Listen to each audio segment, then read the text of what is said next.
Selamat datang di channelku tutorial, channel yang semoga bisa membantu permasalahan kalian. Nah, di video kali ini tutorial akan beritahu kalian bagaimana cara menghilangkan notifikasi yang ada di Epic Game Store. Nah, beberapa dari kalian itu ada yang komentar, "Bang, aku download Epic Game Store kok ada notifikasinya di pojok kanan bawah." Nah, biasanya muncul notifikasi yang gede-gede di pojok kanan bawah. Nah, kan kalau setiap kali muncul kan harus di close itu kan ribet ya, atau mengganggu ketika kalian lagi nonton, lagi main game, atau mungkin kalian lagi melakukan aktivitas lainnya. Nah, di video kali ini tutorial akan beritahu kalian bagaimana cara menonaktifkan notifikasinya.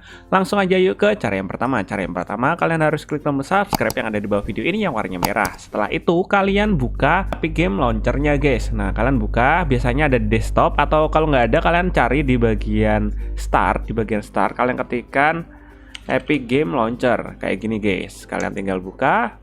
Nah, setelah itu tampilannya akan seperti ini, guys, jika kalian sudah buka aplikasinya. Setelah itu, kalian langsung aja ke bagian pojok kanan atas. Di bagian sini ada logo nama kalian atau inisial kalian atau profil kalian. Kalian klik. Setelah itu kalian pilih setting, guys. Kalian pilih setting. Nah, nanti tampilannya berubah seperti ini. Kalian scroll aja ke bawah. Kalian pilih scroll ke bawah.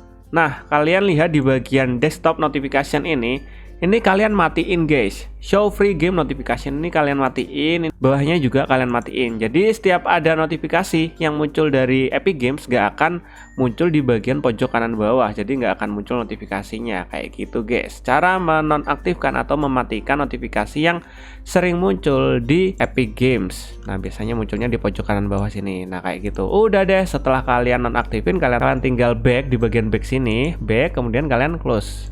Kayak gini, guys. Nah, udah kayak gitu, guys, caranya. Mudah banget bukan? Dan mungkin sampai segini aja videonya ke tutorial. Jika kalian ada pertanyaan atau mungkin ingin request tentang video tutorial lainnya, kalian bisa komentar di bagian bawah video ini. See you di next video. Semoga video ini dapat membantu kalian. Bye bye.